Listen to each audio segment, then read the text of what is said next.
While it has been claimed that P.T. Barnum created the original freak show, the reality is that people have always been drawn to the bizarre and extraordinary. Meanwhile, individuals born with disabilities and labeled unemployable by so-called normal society realized they could earn a decent living by being showcased in sideshows. This was particularly true during the late 1800s and early 90s, when freak show performers were making significantly more money than the average person. Join us as we explore the 15 circus freaks you won't believe were real.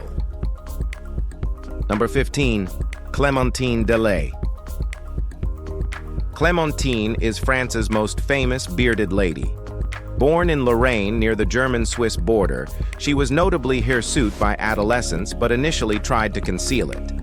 In 1885, at age 20, she married a local baker, and together they opened a cafe.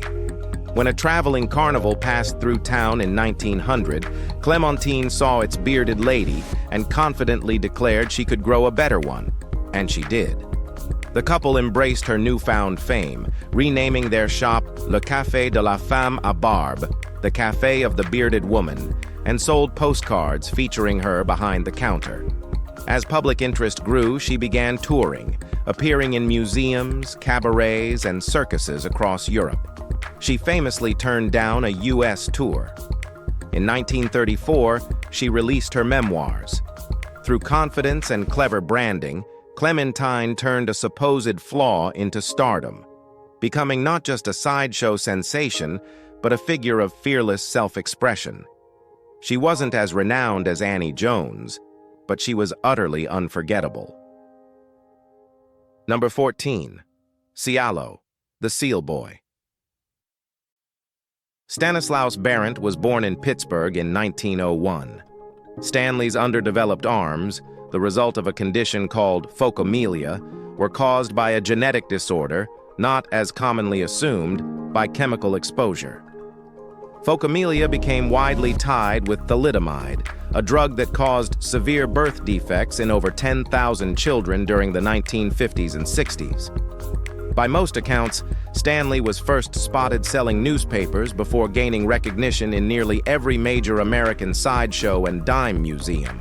Performing as Cialo, a name referencing seal arms, the literal meaning of phocomelia, his act featured completing everyday tasks with specialized tools and pure ingenuity.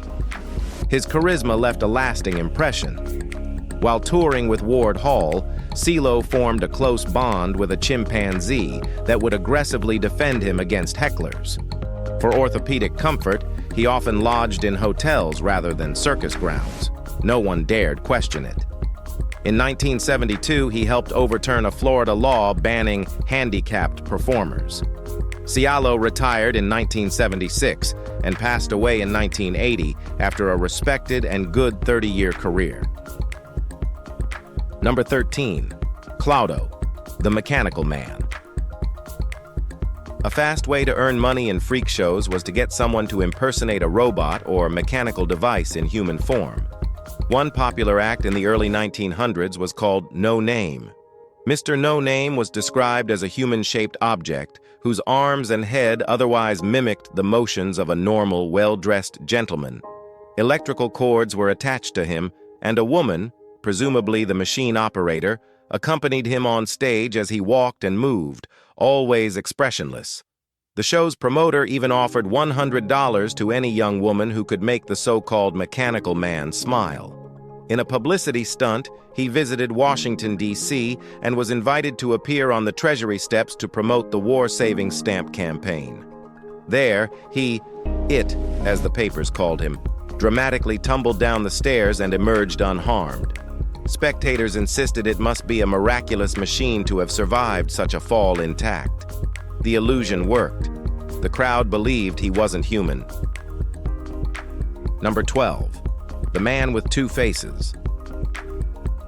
Sam Alexander, aka the Man with Two Faces, was not born with any facial disfigurement. In his 20s, while pursuing a career in theater, a tragic accident altered everything. Though accounts vary, most agree he struck a match near gasoline and suffered devastating burns to the lower half of his face. Despite numerous surgeries, doctors couldn't restore his features, and estimated reconstruction would take at least 15 years. Alexander withdrew from public life, struggling with emotional trauma. Eventually, a young surgeon crafted a lifelike facial mask, enabling Sam to re-enter society. He transformed his hardship into performance art. Joining top circus acts like Ringling Bros, Barnum and Bailey, and Clyde Beatty Circus, his act involved narrating his story, then removing the mask during the finale.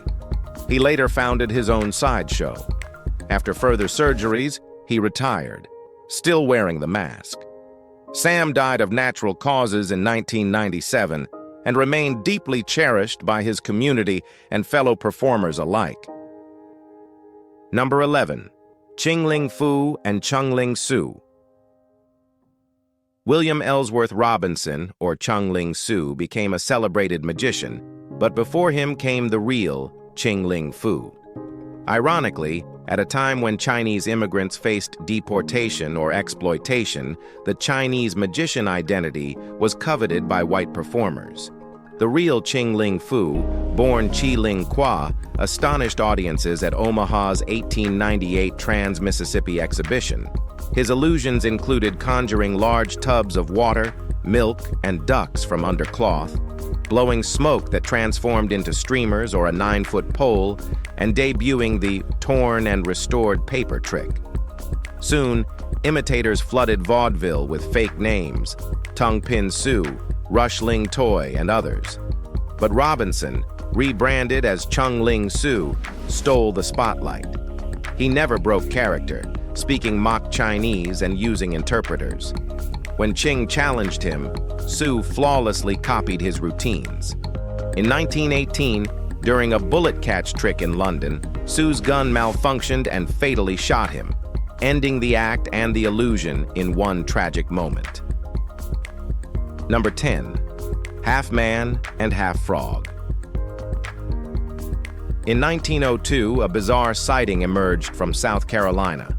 Witnesses claimed a frog-like creature rose from a lake, croaked oddly, and dove back underwater. This wasn't the first man-frog tale, and such stories quickly found a home in freak shows. In the late 1800s, Juno the Frogman, real name Campbell, wowed audiences in costume. By 1903, another performer named Fairy the Human Frog was touring, impressing crowds as a contortionist in frog gear. While many relied on suits, others used physical differences.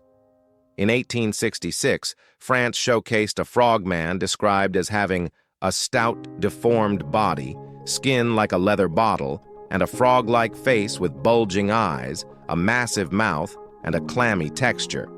Perhaps the most recognized was Otis Jordan, born ossified in 1925. After failing to find work, he joined the carnival scene in 1963. Otis learned to roll and light cigarettes with his mouth, earning him a steady spot in sideshows. Number 9. Captain Constantinus. Constantinus is often mistaken as America's first tattooed performer, but that honor belongs to James F. O'Connell, who debuted at Barnum's American Museum in 1842 and published an adventurous memoir. Though not the first, Constantinus was the most heavily tattooed man of the 19th century, perhaps the world. His entire body, including scalp, eyelids, finger webs, and genitals, was inked in Burmese-style red and blue patterns, featuring animals and Eastern mythologies. The soles of his feet were the only untouched spots. Believed to be born in Albania in 1836, he falsely claimed he'd been kidnapped and forcibly tattooed, a fabricated tale typical of the era. Despite the fiction, his artistry drew academic attention from the University of Vienna. He performed under both P.T. Barnum and the Great Farini, earning $1,000 a week and selling embellished autobiographies. At his death, he was wealthy and allegedly bequeathed his estate to the Greek Church of London and several fellow showmen. All right now, let's head over to Number 8. Animal Freaks. People weren't the only attractions at freak shows. Some were entirely devoted to animals. One show, advertised in 1908, featured 25 animal oddities. Among them, a cow with 2 sets of udders, a 6-legged bull, a 4-legged duck, and a lamb with a single head attached to 2 bodies. These bizarre creatures, often born on farms, caught the attention of local newspapers. Once word spread, brokers would approach the farmers to buy these anomalies. Afterward, they were sold to show owners who usually took exceptional care of their prized investments. The animals became centerpieces, drawing crowds just as human acts did. Some were even given names and developed public followings. While some modern observers criticize these exhibits, they were once seen as marvels of nature, worthy of preservation and display. These animals weren't altered, they were born rare. In many cases, they received better treatment than expected, valued for the curiosity and wonder they brought to spectators across the world. Number 7. Melvin Burkhart. Born in 1907, the late Melvin Burkhart was a true sideshow legend. Calling him a sideshow giant would be misleading. Literal giants also graced those stages. I've hesitated to write about him because many friends worked with or learned from him, while I never had the honor. Still, to exclude him would be a greater mistake than writing about him imperfectly. Burkhart is best known for creating the human blockhead act, where he drove nails, spikes, and even drill bits into his nasal cavity, a trick inspired by a boxing injury that broke his nose. But he was also a master of fire-eating, sword-swallowing, contortionism, and escape routines. Born in Atlanta, raised in New Orleans, and later in Louisville, Melvin joined Mr. Leroy Easter's traveling family circus in 1927. He worked with Ringling Bros, Ripley's, Hubert's Museum, and the 1939 World's Fair. For decades, he starred in James E. Straight's Sideshow. His final years were spent performing at Coney Island, where he's now immortalized in the Sideshow Hall of Fame. Number 6. Martin Lorello. Now this one's a real head-turner, literally. Martin, famously dubbed the Owl Man, possessed a talent that was both hypnotic and disturbing. He could rotate his head a full 180 degrees, staring directly behind him without shifting his shoulders. This wasn't trickery or illusion. Years of relentless practice, paired with an unusual spinal condition, allowed him to dislocate vertebrae without lasting damage. Unlike most contortionists who offered a variety of feats, Lorello focused entirely on this single, spine-defying stunt. He became a fixture in sideshows and theatrical circuits, stunning audiences with the eerie spectacle. Both doctors and spectators struggled to grasp how his body endured such abnormal movement without permanent injury. Though he never reached the renown of circus legends, Martin earned a unique place as one of the most bizarre and unforgettable acts of his era. His performance, deceptively simple yet deeply unnerving, remains one of the most grotesquely fascinating sights ever displayed beneath the big top. Uniquely disturbing, undeniably real, and impossible to forget. Number 5. Len and Ernie DeFort. Ernie DeFort was born with a parasitic twin attached to his chest, a condition so rare it made him both a medical marvel and a sideshow attraction. The underdeveloped twin had no head but featured 2 arms, 2 legs, another liver, and fully functioning kidneys. Marketed as 2 boys with 1 head, the additional body was called Len, and sometimes Lester. His brief showbiz career unfolded mostly in Canada, where audiences were drawn by sheer curiosity. By 1942, the extra weight began to affect Ernie's health, prompting doctors to recommend removal. At age 12, he underwent risky surgery. Though he survived, he sank into depression. He had formed a deep emotional connection to his twin. Over time, Ernie recovered, redefined his identity, and lived a steady adult life without Len. Still, the memory of his twin lingered within him, a bizarre but genuine part of himself he had to part with. All right, guys, now let's move to Number 4. Betty Lou Williams. While some view freak shows as exploitative of people born with disabilities, many performers use their conditions to secure an income they couldn't otherwise dream of. Take Betty. Born in Georgia in 1932 with a parasitic twin, the twin's head was embedded in her abdomen, along with legs and underdeveloped arms. Raised in poverty as the youngest of 12, it's no surprise that when a showman discovered one-year-old Betty Lou, her family agreed to let her appear in sideshows. A year later, at age 2, she was spotted by the famous Ripley, changing her family's life permanently. As a child, Betty Lou earned $250 a week when most made only $30. As an adult, she made over $1,000 weekly. She didn't waste it. She bought her parents a 260-acre ranch and funded college for all 11 siblings. Her story wasn't just about spectacle. It was about turning hardship into success and doing something meaningful with the opportunity she earned. Number 3. Conjoined Colo brothers. If you had to share a body, you'd hope it was with someone decent. Lazarus and Joanne's, conjoined twins born in the 1600s, never had that choice. Joined at the chest and sharing vital organs, their physical condition astonished doctors and unsettled onlookers. Born in the early 17th century, they entered a world where medicine often blended with superstition. Their existence blurred the line between miracle and monster. The Colorado brothers journeyed across Europe, displayed as medical spectacles and examined by curious scholars.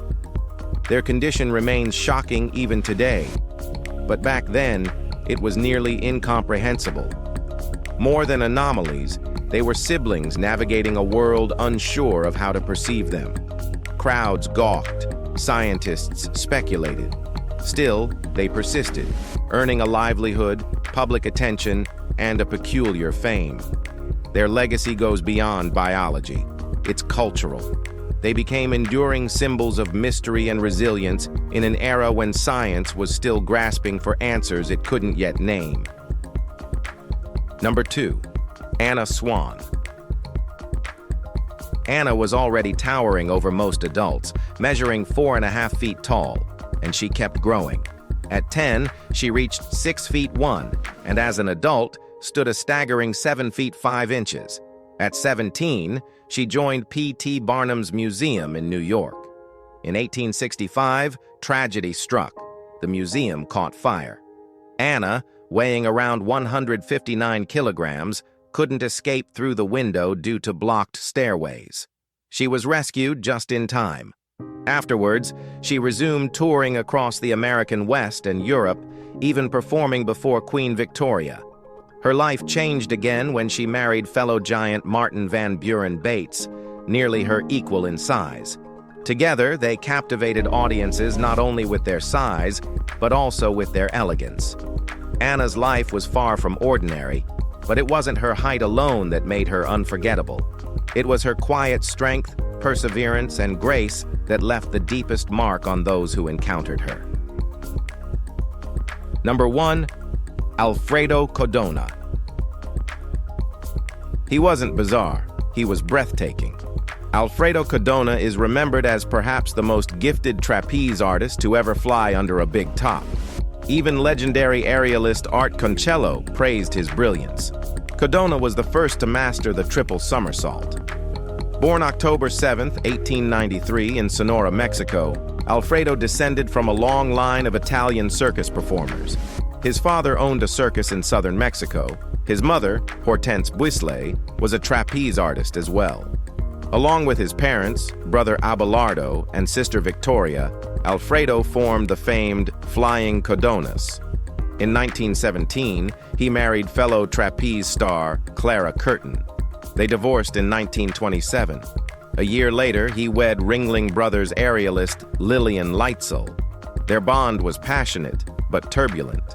In 1931, while in Berlin, Alfredo learned Lillian had fallen during a performance in Copenhagen. She died 2 days later. After marrying Vera Bruce, a career-ending injury and marital collapse led Alfredo to fatally shoot Vera, then himself, in 1937. If you've enjoyed watching this video, be sure to like and subscribe. Thanks for hanging with us, and we'll see you in the next one.